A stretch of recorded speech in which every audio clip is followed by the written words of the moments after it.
Okay, here we go. Here we are, we're live, folks. Welcome back. Don't Rain on My Parade from Funny Girl has to be one of the most iconic solo diva belter songs ever written. Is this largely thanks to Barbra Streisand? Absolutely a major factor. Thanks, Babs. We appreciate you very much. And yet there's something more about the song that contributes to its status as an absolute icon of a star-turned song, right? What is it about the musical construction, the melody, the intention, the lyric that makes it such an ovation-winning piece? Let's break it down and find out, right? Let's dive right in. So we've got this iconic motif. We love her.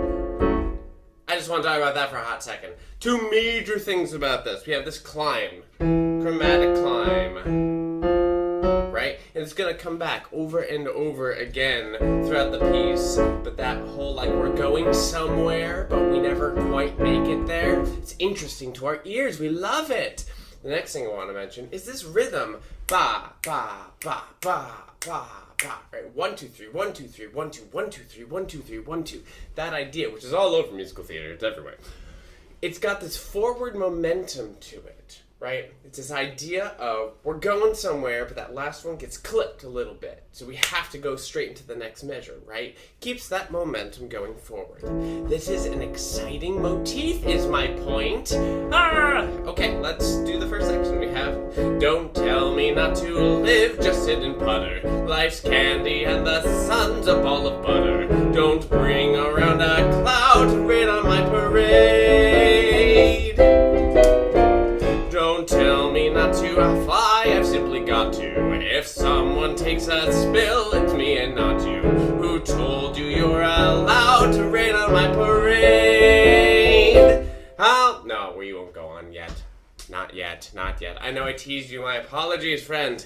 Okay, so like I said, with that climbing motif, it develops through here, right? Bum, bum, bum, bum, bum. We do it 3 times, and we keep going and come back down. Ba, ba, ba. Then we start getting some 7th chords down here. Ba, ba, ba. So we still have that happening there, right? With A major move. And that's just fully stepwise moves, not half-step moves. So that's kind of fun, right? And then we get our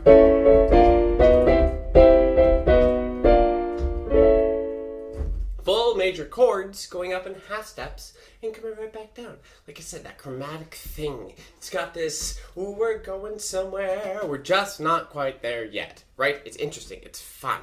So we've got that, and then we do that twice. Now let's talk about the melody for a moment. Then we'll get to those lyrics. I'm going to sing what's on the paper, okay? Which means I did mess up a little bit so far, because I held out before parade, both times I think. Oops, my bad. So what's on the paper here is this.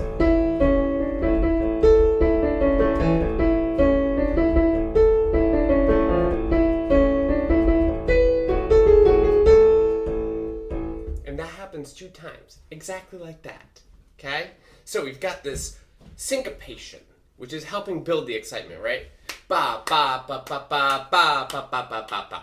So that means that each of those phrases is actually being syncopated over the bar line. Very fun, very exciting. I think what makes that particularly interesting and exciting, though, is the fact that it interplays very nicely with this. Da, da, da, da, da, da, da, da.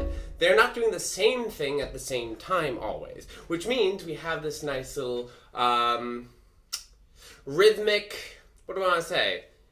It's play, it's interplay.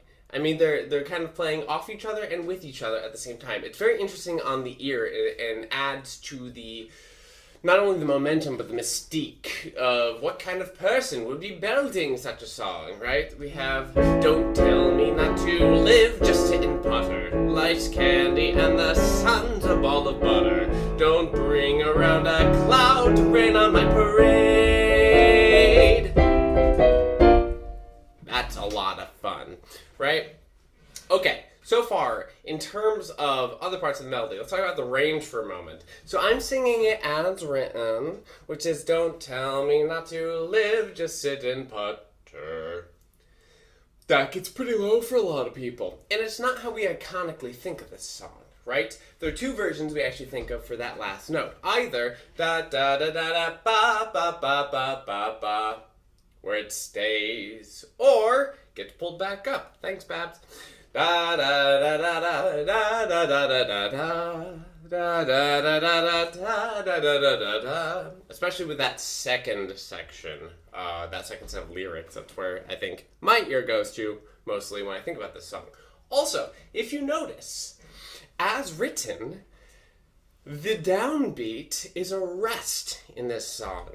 You will often hear, though, don't tell me not to live, just sit and putter. Life's candy and the sun's a ball of butter. Don't bring around a cloud to rain on my parade. Right, a lot of stretching, putting the first word on the downbeat. Right, and that helps, I think, provide some of the character peeling back of who Fanny is at her core. This idea of don't, right? And landing that on the downbeat instead of don't tell me not to, which sounds like don't is almost a hold into the next word. Don't tell me not to. Very commanding, right? Okay, let's talk about the lyric for a second here. Don't tell me not to live, just sit and putter. Okay, we understand what's being said there. We do. But it does seem odd. Don't tell me not to live. So what should you do instead of sit and putter? No, that's not what we're saying, but it does kind of sound like that on the ear. But, I mean, we're also used to this song. Does anyone ever think about it? Probably not. Don't tell me not to live and just sit and putter, right? There's no and in there. We're like, really, that's what we're saying. Life's candy and the sun's a ball of butter. You know, life's candy, like, oh, that's a lovely idea. Like, everything is sweet and it's just for me, right? We are making a declaration in this song, so I guess there's something lovely about that. But the whole sun being a ball of butter thing, I never really understood that. Do we want the sun to be butter? I mean, I like butter. I don't eat butter anymore, but I really like butter. Like butter. Butter's great. Is that what we want the sun to be? It's just so weird to me. Because, like, life, we're talking about, like, essentially an intangible thing. Then the sun, though, that's not, that is right there. You know, like, it's tangible. You know? Anyway, weird lyric, but we get it. It's fine. It's celebratory. Don't bring around a cloud to rain on my parade. Epic moment. Love the lyric. Huzzah. Don't tell me not to fly. I've simply got to. Elphaba, long before Elphaba. This is also the Act 1 closer, by the way. This is the moment where she's saying, hey, y'all, I don't care what you think. I'm going to marry Nick. I'm going to do it. I've decided. Despite his gambling issues. And maybe a few other things that we haven't explored yet in this part of the show. But, like, it's fine, right? She's making her declaration. She's going to do what she wants. And that's what makes it so iconic. Is we're doing what we want. We're saying, get out of my way, world. This is for me. Right? All those classic things that divas sing in musical theater. So, don't tell me not to fly. I've simply got to. If someone takes a spill, it's me and not you. That fits weirdly on the ear. I've simply got to. If someone takes a spill, it's me and not you. It's me and not you would be how we'd want that to be scanned. It's not how it gets scanned. But again, iconic. So, who cares? People care. I care. Lots of people care. Anyway, so who told you you're allowed to rain on my parade? I really like cloud to allowed. There's something about that rhyme that feels great every time. I don't know. Maybe that's just me. Anyway, so that's our first section here.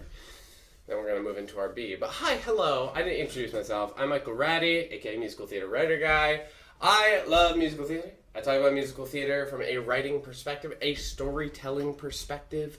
So often I speak directly about the writing and, analysis on these live streams. In addition to the videos, interviews I do, that sort of stuff. But also, I love talking about the storytelling elements with everybody concerned. How does it affect design and direction and performance, right? We're all so interconnected in the storytelling of a musical theater piece on stage.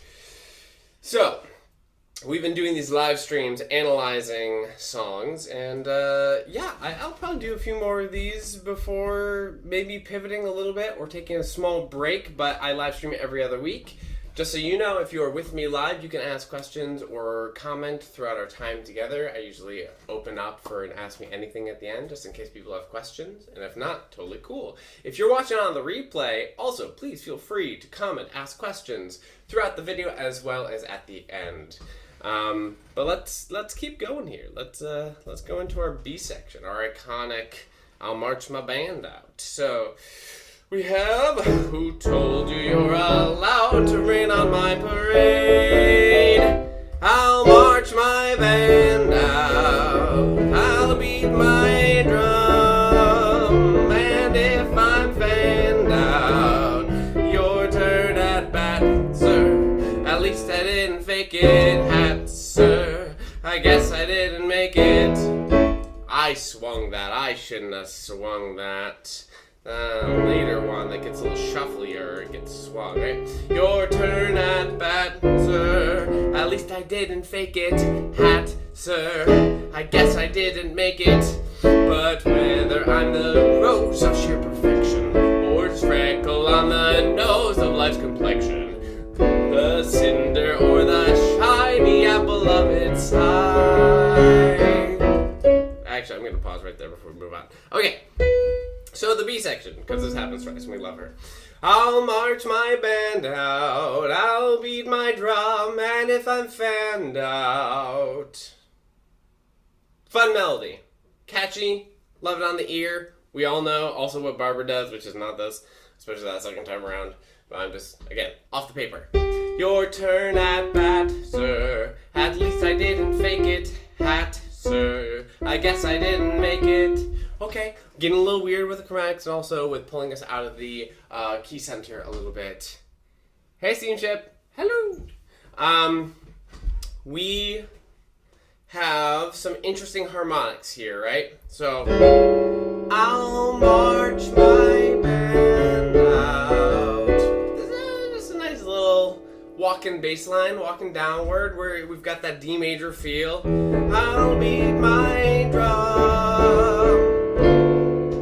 Make a minor out of 7. And if I'm fanned out, now we're here. Ooh, a diminished chord. Ooh, we love her, right? Your turn at bat, sir. Bat, sir. Ooh, that's funky, right? We're diminishing with a 7. That's a lot of fun. Bat, sir. At least I didn't fake it. Hat, sir. Okay, so we've found our way back into the key center with an E major 7. I guess I didn't make it. But whether I'm the... Now we go back to that A material. But, well, A... I mean, what is the structure of this song? What is the structure of this song? A, B, A prime, C, A. Interlude section we'll get to. B, A with an extension. Yeah, similar to 32 bar, but like definitely kind of does its own thing. Take note, friends. If it works, it works, right?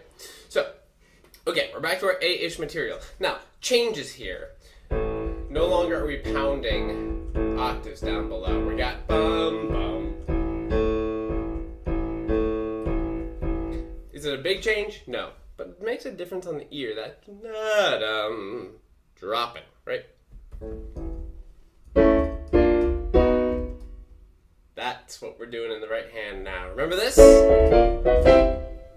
We brought it back. But now it's in the right hand of our main section.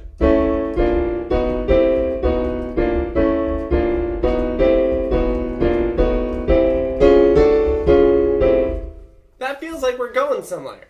We're doing something, and that thing is interesting, and it's taking not just one note with it. We're all doing it, right? It's almost like dizzying in nature. There's something about it like we're not settled. Oh, where are we going? Ah! You know, that could be used in like a movie score as like a way to make us feel disoriented. So there's something kind of fun about that. So Changes in here, we have, but whether I'm the rose of sheer perfection, or freckle on the nose of life's complexion. So rose of sheer perfection, love it. Or freckle on the nose of life's complexion. Is that a comment on her looks? Probably.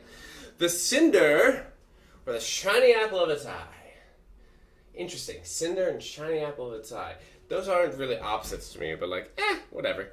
The cinder or the shiny apple of its eye. We're not doing parade here because we're going on to somewhere else, doing something else. So what else do we get? Our harmonics keep lifting, right? We have the cinder or the shiny apple of its eye. That F sharp is not in anything I'm playing. Playing what am I playing? It's like, I mean, it's over the C, so I guess it's essentially a C sharp minor with a 7. Essentially, doesn't matter. No. Okay, shiny apple of its eye. Okay, so we're lifting upward. Now we're gonna do a completely new section. Welcome. Here we are. We have this. I gotta fly once, I gotta try once, only can die once, right, sir? Ooh, love is juicy, juicy, and you'll see I gotta have my bite, sir. What did we just do? Great question, thank you for asking. Okie dokie. That sounds very different. So what's written on the paper here? Well, let's talk about the harmonics and the accompaniment first. We've got a lot of chromatics again. We're going down this time. But now we're getting our first oom-ba, oom-ba, oom-ba feel, right? Sorry, patron.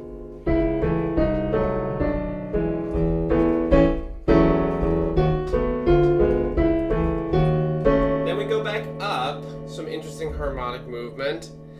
And then we have to make our way back. Okay. And we do end back on our E, well, yeah, I mean, we do end up on the E7 at the end there. But boy, does that feel like a roundabout way to get there. It works, though. It's great. Okay, now what's the melody doing? What is this?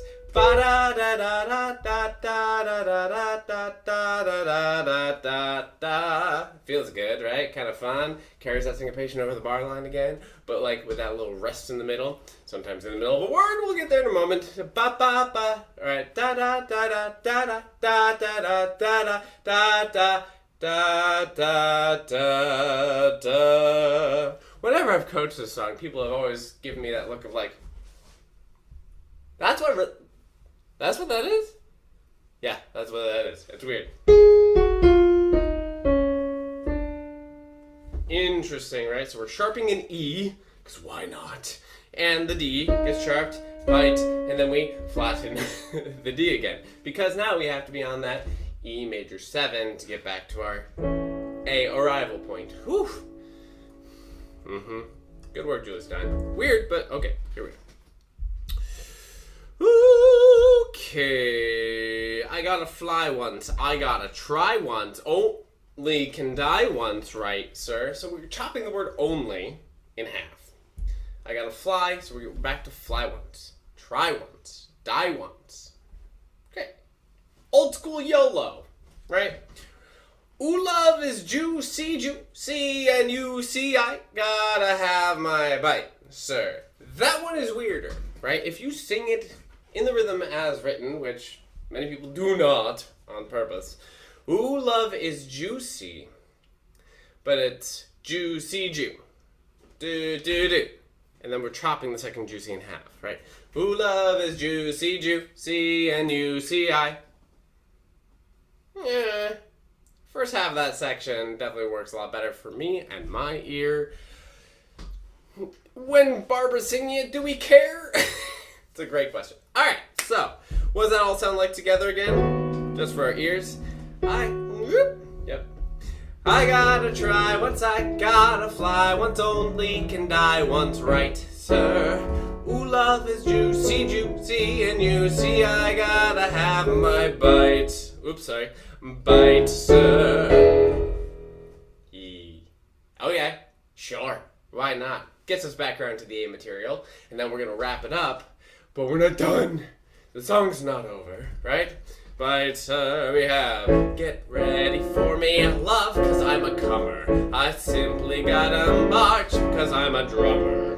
Don't bring around a cloud to rain on my parade. And we'll get to what happens next. But we're back to the idea of the parade. Oh, I didn't really talk about the B section lyrics. Oops. Moving backwards for a second because the band comes back. So I'll march my band out. I'll beat my drum. Like, here I am, world, right? It's a parade. Beating a drum in a parade. Yeah. Can't ignore that. Can't ignore that.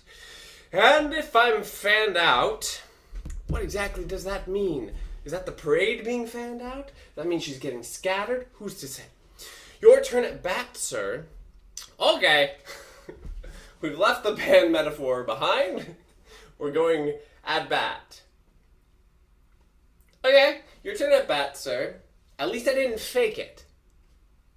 What is it that we're not faking? Life?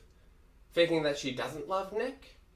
What's the fake? What's the fakery? And how does it apply to the bat? So many questions. Hat, sir. I guess I didn't make it. Are we asking someone for our hat? I have questions. It just sounds like a lot of excited nonsense.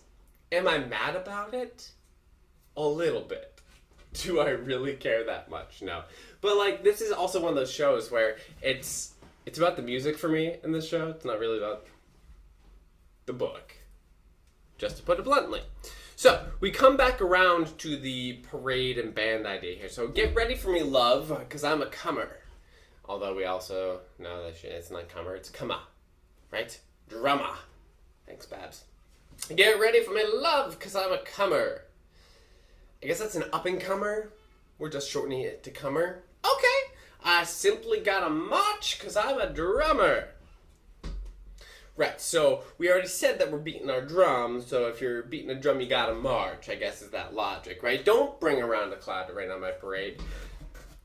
It's a slightly messy lyric, not gonna lie, but it's exciting nonetheless. And we bring that back to our original A, pounding down here with that just this happening. The only thing that changes there is now leading us into the next thing. After cloud to rain on my parade, we then pull that up here to,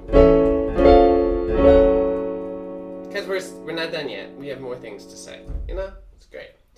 Anyway, I'm going to take a sip of water, and we're going to continue. By the way, if you enjoy this nerdy stuff, come join us in the Musical Theater Writing Collective. We do lots of nerdy things. We talk about this sort of stuff a lot. In labs, or just chilling, or maybe at one of our events. Ooh, speaking of events, we just did our fall quarterly cabaret last weekend. It was villain songs. It was a delight. Who doesn't love to hear new villain songs? And who doesn't love to hear new musical theater? Speaking of, we do a reading series as well. So if you have a show that you want help in developing, if you're a member of the collective, you can apply to do a reading of your show in the reading series. It's free. I just help you put it on. It can be at any developmental stage that needs a reading.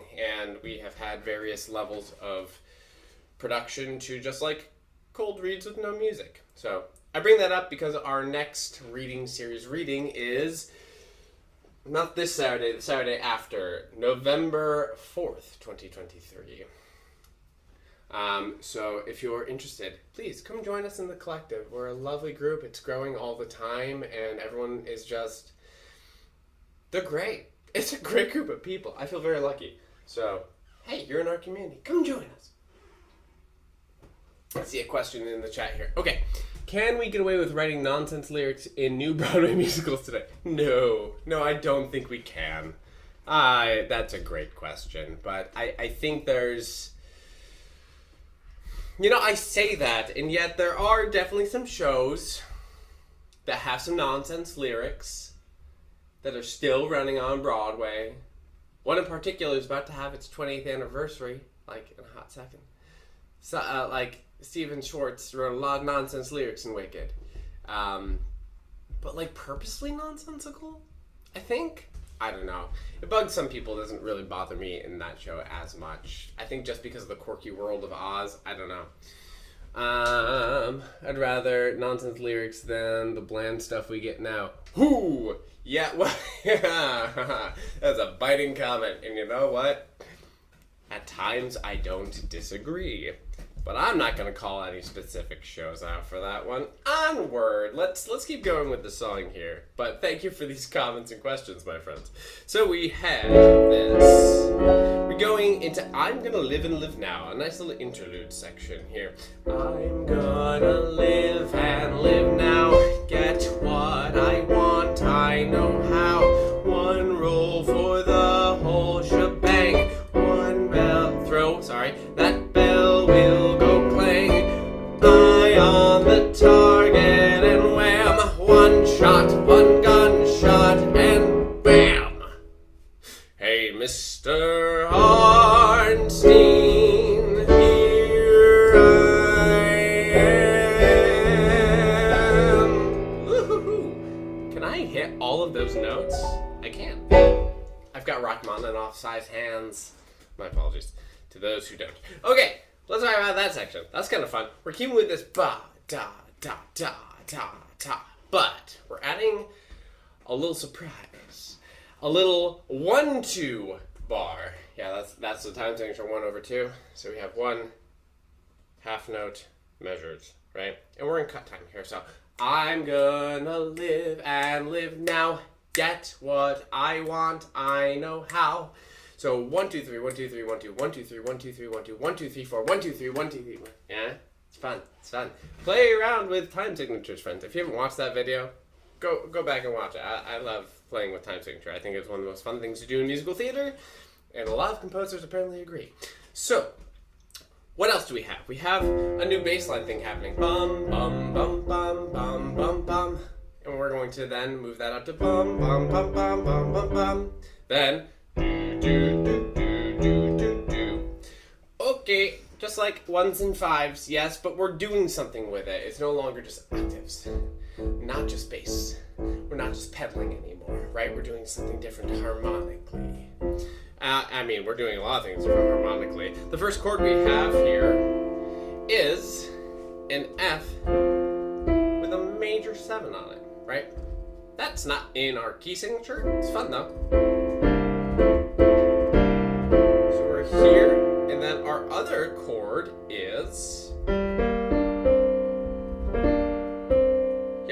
a G minor with a 4 in the bass. Still sounds very of the world, but it's different. Harmonically, it's doing something slightly different. We're not doing the climb within each of the sections, right? We're actually moving down and back up. Ba-da-da-da-da-da-da. And that main feel is of a full step move in this first section. Then we have these pops. Ba-da-da-da. So, then our next one. Are we just moving everything up? We just moved up a step. Nothing's changed harmonically except our tonality. Now we're hitting K. That's slightly different. We're featuring that major 7 in there, even though this is still an A with a major 7 attached. So there's something about that feels a little bit bigger, and like we're leaning into the crunch for this big moment right here, where we're over the 5, not the 1. That says something's coming, right? Great, a lot of fun.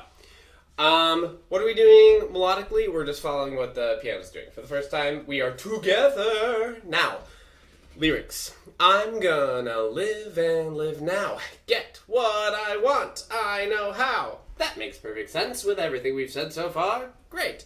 One roll for the whole shebang. Aha, a gambler reference. All right, I see what you're doing there. One throw, that bell will go clang. Okay, I see it. You're leaning in. You're leaning into the gambling.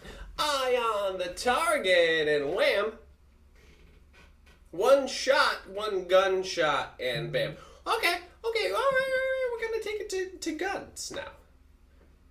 seems like a slight turn. It's not like guns are, well, it's not that big of a turn, just lyrically in the song. It's like, okay, so now we're shooting things too, to hit the bullseye, I guess? Feels a little odd, but all this to our big, hey, Mr. Arnstein, Nick, my friend, here I am. Well, no longer a friend, more than a friend, right? And then we're going to go on to our last beat into the final part of the song. So one more time through that section, because it's fun and ridiculous. We have, I'm gonna live and live now. Get what I want, I know how. One rule for the whole shebang. One blow, that bell will go clang. Eye on the target and wham. One shot, one gunshot, and bam! Hey, Mr. Arnstein, here I am. Fermatas. I'll march my... Now, I'm not going to do what Barbara does. I love what Barbara does. Go listen to it. Well, to which recording? Such a good question. Thank you for asking. I love the multiple recordings. That album she released, what was it, in the 80s? It has so many of her iconic renditions on there. I do love that one with those fun synth sounds in it. But the original recording is, mwah. It's great. So great. Anyway, I'll march my band out. I'll beat, sorry, I want to do it so badly. I'll beat my drum. And if I'm fanned out. Back to tempo 1. Your turn at bat, sir. At least I didn't fake it, hat, sir. I guess I didn't make it. A section, but we're going to do something weird and different. We're going to sing a line of it, we're going to raise it again, and this is the comer drummer one, and then we're going to do our big ending thing. And what's our ending thing? It's a little funky, but it's fun. Get ready for me, love, cause I'm a comer. I simply comer, sorry. I simply gotta march my heart's a drummer. Nobody, no, nobody is gonna rain on my parade.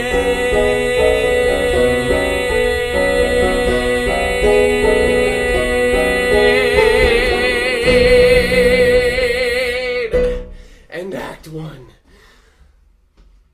That's fun, isn't it? A lot of fun. Okay, let's break that down a little bit. So we got our shuffle, our slow shuffle rhythm for the I'll march my band out. It's doing the same thing harmonically, we're just breaking it down a little bit. And that's only through fanned out. So we're only talking about a total of 5 measures in that tempo feel. But, like, it's just an invitation for Babs to do her thing, right? And I think we all know the thing that she normally does, right? I'll march my band out. I'll beat my drum. Oh, it's just asking you to soar above it. It's so good.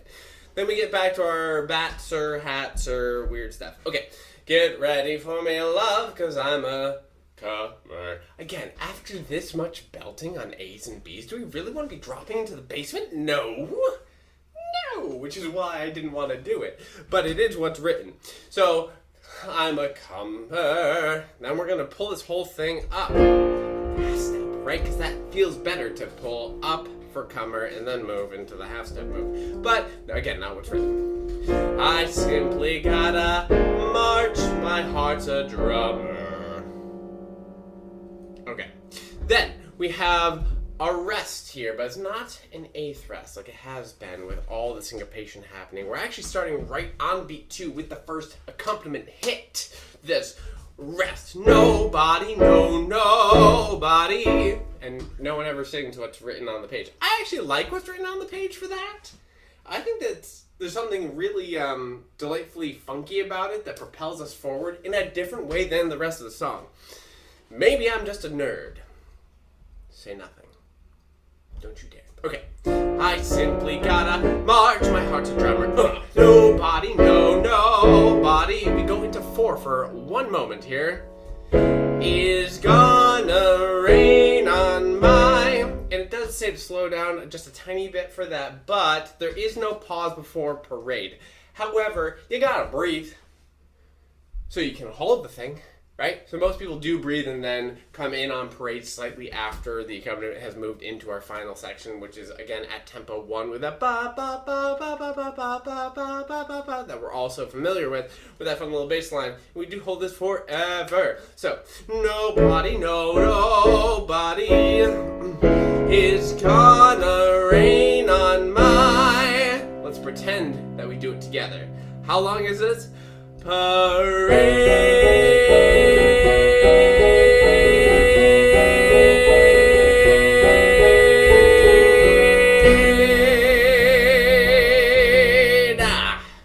Right, you gotta have the schwa, of course, with the da at the end. How dare you call me a nerd? I am indeed a nerd. Okay, that's the song, y'all. Nobody is gonna rain on my parade, right? We went from saying don't do it to nobody's gonna do it. And you can tell because I'm belting. Okay, I want to talk briefly about just the range of the song and why that helps make it iconic for diva belters. Yes, let's ignore the low E for a moment in the song as written, but we are only going up to a B. B4. That's a great spot to throat belt, classic belt, right? Anything higher than that, it gets iffy for some people. C, okay. C sharp, okay in some of that classical canon. D is asked once or twice. But y'all, contemporary musical theater is asking for belt sounds higher than that, right? Which is why we rely on multiple types of belt these days, etc., etc. But this is so easy to belt for most mezzo belters. A's and B's. We love that. It's going to sound so good. It's going to be fun and free and easy. And obviously, Barbara loved it. And we love her for it. Okay, so just pointing that out, because there are a lot of A's and B's in here. So those are a lot of belt notes. But they're not high belt notes. So it is something that the singer can do over and over and over. And I think that's important to bear in mind when you're writing a big belting number. How high you are going, what you're asking your singer to do, and how often you're asking them to do it. I mean, I can belt that in the original key. Not gonna do it, don't ask. But I think it's worth going back through the whole song one more time. Let's see what the whole progression feels like. Now that we know it, now that we've broken it down, here we go. She says, don't tell me, don't tell me not to live, just sit and putter. Life's candy and the sun's a ball of butter. Don't bring around a cloud to rain on my parade. Don't tell me not to fly, I simply got to.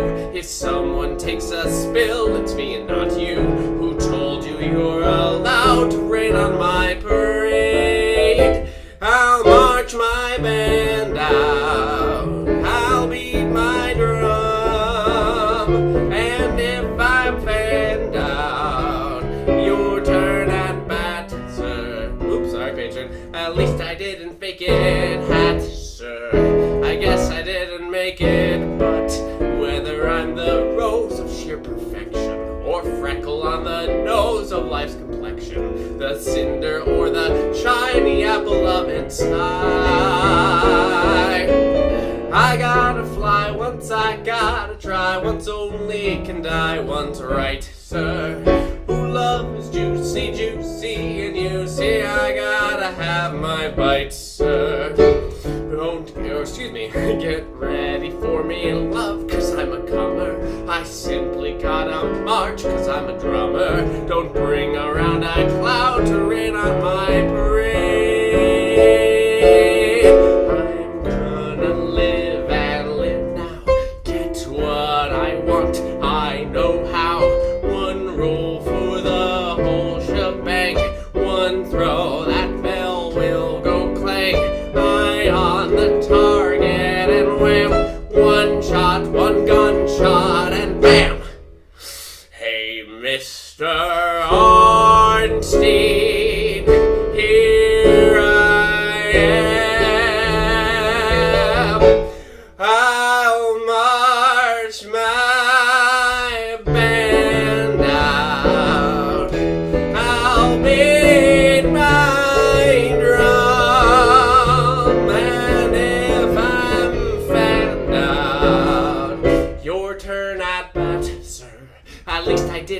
bucket hat, sir. I guess I didn't make it. Get ready for me, love, 'cause I'm a comer. I simply gotta march, my heart's a drummer. No party, no nobody is gonna rain on my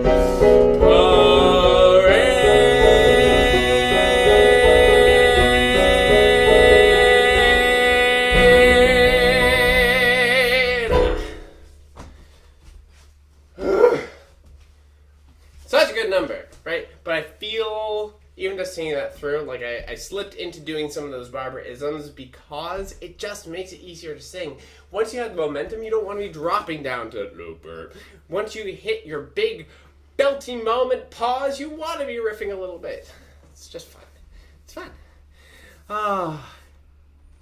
Oh my gosh, right? The musical development of this song is so good. And it doesn't do a ton to develop. This is what I'm talking about, my friends. When we are thinking about musical development, people are often like, how do I do more and more and more and big and more? Tiny tweaks. Tiny tweaks plus orchestration can make a humongous difference. And if the intention of the song, going from that don't tell me don't to nobody's gonna do it, if that journey, if that intention is there the whole time, we will buy it. We will buy that build without all the extra bells and whistles. Although if you want literal bells and whistles, please, there's a parade, didn't you hear? Anyway. Oh, make sure to include a belter diva in your show, guys. Yeah, I mean, I do love a belter diva number, just generally speaking. It's a lot of fun. But I think this one is just one of the most iconic for so many reasons. And like I said, Barbara is a large part of that. But also, it is an excitingly written song that ends an entire act. Makes you want to come back for more. So, yeah, I mean, if it's appropriate to your show to write in a diva belter number, do it! Do it responsibly, but do it. And, I don't know, a slightly more cohesive lyric would be nice, but again, how much do we care when she's singing in our faces? Anywho, I'm going to sip water, but it is that time to hit an Ask Me Anything portion. If anyone has questions while you're here, and while I'm here, and while I plug in my computer, so we all remain here, because wouldn't that be embarrassing? The stream just ended, my God. So, I will drink. You type a question, if you have one. Oh my goodness. What a fun way to open a Friday morning. To just sing some Don't Rain on My Parade. I never get to do those songs. I want to do those songs. They're so fun. The big old Diva Belter songs. It feels to me like the nonsense is period appropriate. Yeah, you know what? You're not wrong about that. It kind of is period appropriate, and there's a sense of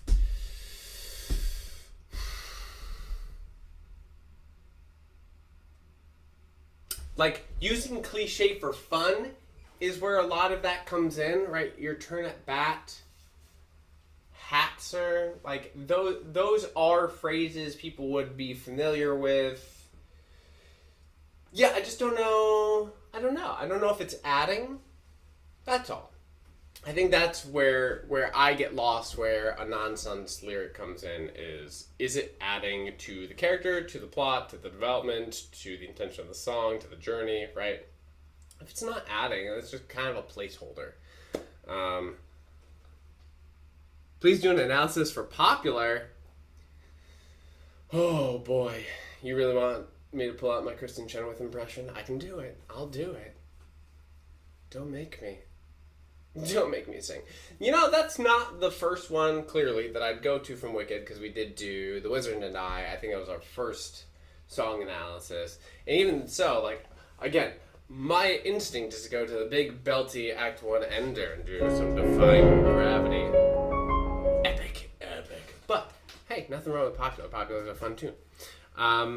What makes a good story for a musical? What makes a good story for a musical? That is a complicated question. You know, I have those 6 question sets that I talk about, the North Star question sets. that usually will help you figure out if the story you're thinking of is a good one for a musical. It's kind of a great evaluation tool. Go ahead and watch that live stream, the 6 crucial questions one. I'm actually going to also make a video about that one, so it's all those questions are in a more condensed place. I'm going to just make a PDF of them too, so people can just have that, download that.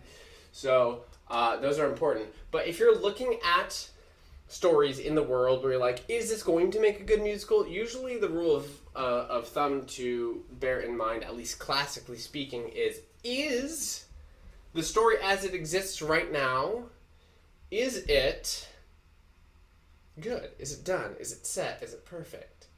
Is there anything to add to it, right? If it seems like a story that, like, it's good how it is, probably shouldn't touch it, then maybe not a musical. But if it does feel like a story where adding music and lyric and putting it live on stage would uplift the thing itself, not so box office. My thumb is pointing toward Broadway. Looking at you, Back to the Future. I haven't seen it. I can't judge, but I do think Back to the Future is a perfect property as a film. I don't think it needed. Anyway. But if music and lyric is going to add something to the story and uplift, then it's probably worth your time to look into to see if it is good for a musical.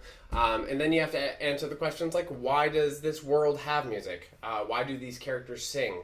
What lifts them out of dialogue and into sung music? You know, what are you adding as the writer by giving it musical voice? Those would be the things to ponder. Great question, though. Actually, I think I have a video on how to, I think it's under a title of, like, how do you know what to adapt, or it's about adaptations. I'll try to remember to link to that in the comments. Okay, so right now for a project, I'm working on the music for a song and musical development and the overall feeling and the sound of what I'm searching for. Any advice?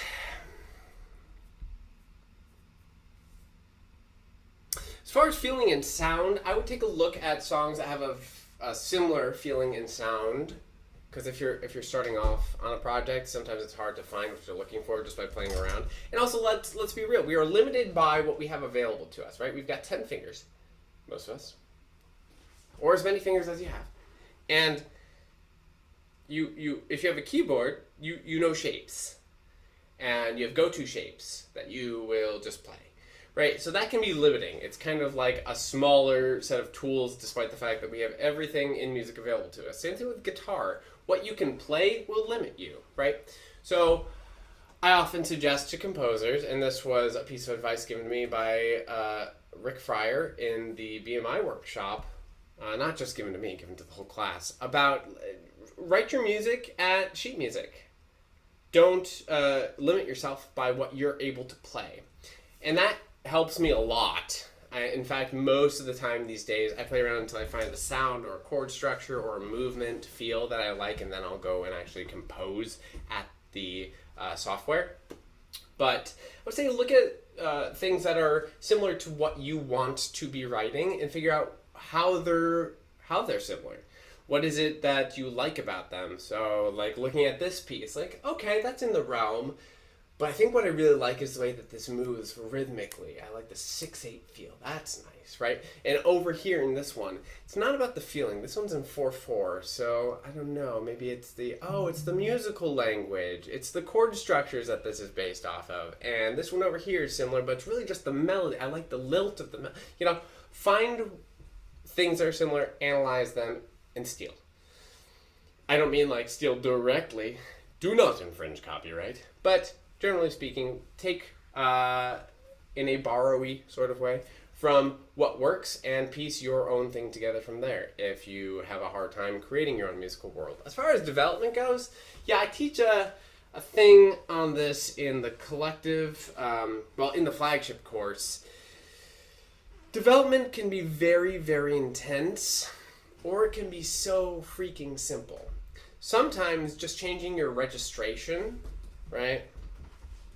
Like, let's say this song started up here. That says something, right?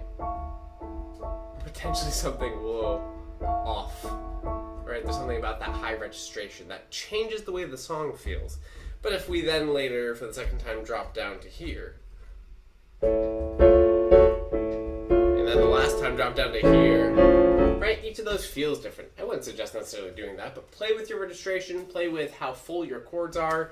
Another piece from Rick Fryer was, the eraser is your best friend. Write what you want to write in its fullest form. Please feel free in your first draft, but then go back and erase notes out of it, or erase motif, or pull back. Don't give everything away up front and then where you have somewhere to build to. On the opposite end, maybe you start fuller and slowly throughout the song, maybe the journey actually strips away the music.